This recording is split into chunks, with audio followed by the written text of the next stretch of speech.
when somebody's mind, for example, somebody which is in the world, let's say in everybody, I'm talking about all of us, when we're in the world, our mind function differently. When we talk about I, we refer to I which we know about. No? I, my belly, my head, my eyes, my hand, my body. No? Or my house, my car, my wife, my children, my husband, my boyfriend, my girlfriend. It's always about my. What is this my? This my is a egoistic my which hold upon things. The charming my, I. Because that's what you know. From small, do you know better than that? No. Nobody have told you that there is a different I inside of you. Even if you had had that feeling, life can't be just about this big I, my.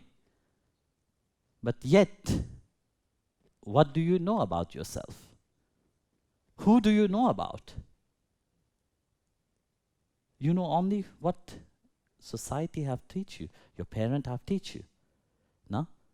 Have a good life, study well, work hard. That's it.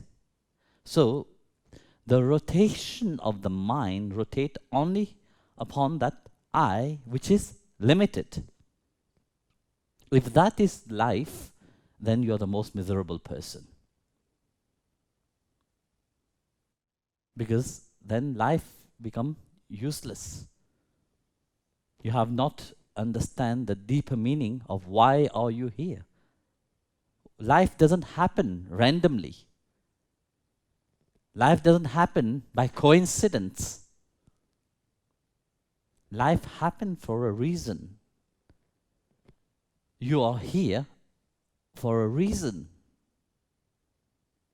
But who are you? This is the question. This is what is talking about that. Who are you? As long as life is present inside of your body, people know you. No? The moment life departs from your body, how does the world recognize you? As a body. The body of so and so is there. No? You just become a body, nothing else. So as long as you are alive, you don't realize that you have to be humble. What you think about is always, how should I get more things? How should I be better? How should I have this and that? So there's a big drama inside of your mind that make you perceive a limited I and mine. And you hold upon that throughout life. How miserable can be your life, thinking that you're just limited to only this. And this is where it is full of ego. You think, I am the greatest one. No? You are great, yes, only in your room or in your house. Maybe if you're well known, you're a corrupt minister, then you will be known a little bit more outside. If you're a bit more corrupt minister, you'll be like some president of some country I don't want to mention. Then of course you will be a bit known more. But also that who hold upon that position is not you. It's the seat on which you're sitting. Once you're out of that seat, they don't know you anymore. Your power even is less. How many presidents have come? Do they have power? No, they don't. They're forgotten. For sure, if you're lucky enough, they will put your face on a note, which they will be happy to have. Maybe some of the note, not all of them. If the big denomination is there, your face will be prominent. Less is the denomination, less popular you become. So, like that, you see, you think that you are so great. Okay, you're sitting at home. I have a wonderful mansion. Okay, you want everybody to look at your house, no? You know, then here you think you're queen, you're king, you're emperor, whatever you want. Maybe because of your house, you're well known into the town, into the city. You're famous. But into the world, who cares who you are? Nobody cares who you are. Into this world, you are nothing. In this universe, we can say, yes, the world is so big, but imagine the world in the universe itself. What is the world of course, in our solar system, the world means something. No? Among the 9 planets, the world means something. But still, compared to other planets, there's nothing. So coming to the more further you go, more the world itself disappeared, become just a speck of dust. Nothing else. Where are you in this whole universe?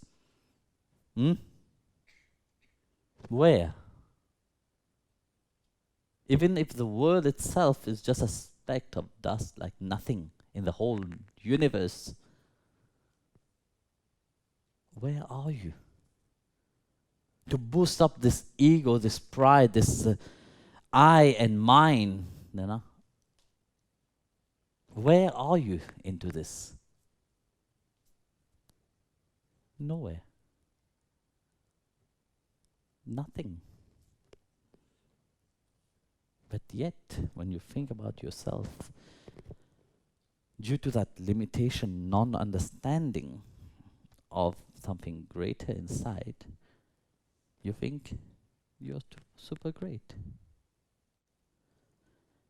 So in the verse, it said, but the self, that I, is full of humility.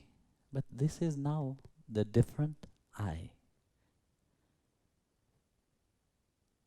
When that mind disconnect from everything which is limited on the outside, when that mind disconnect from that big ego which we think we know ourselves,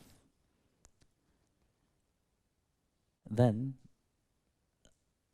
there is a different I which reveals itself. And this is who you are in essence. It is pure love.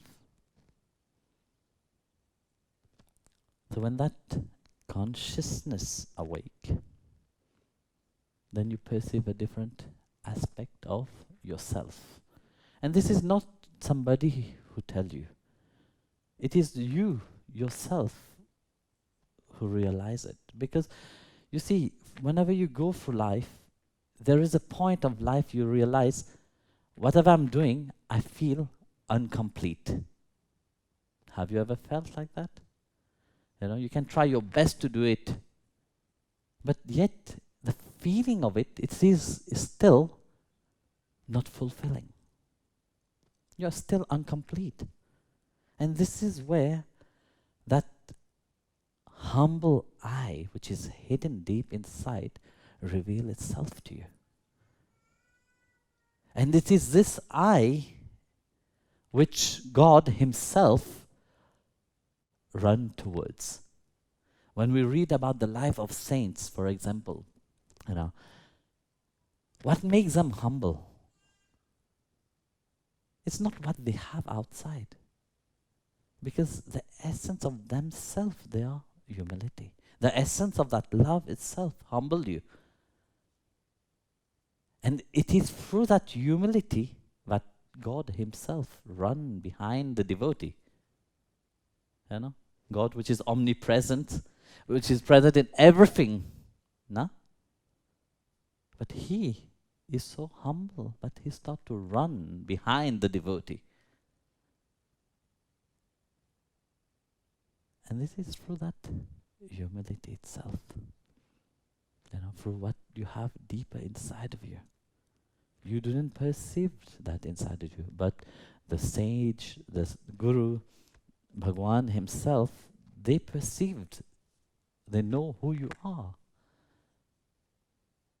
Don't think that it is just random like that. So it is through that I, when Jesus even say, I am the path, the way, the truth. It didn't mean the egoistic I. When the saint or avatar talk about I, it's just referring to the way of talking. But they don't mean the limit self, because they are not limited.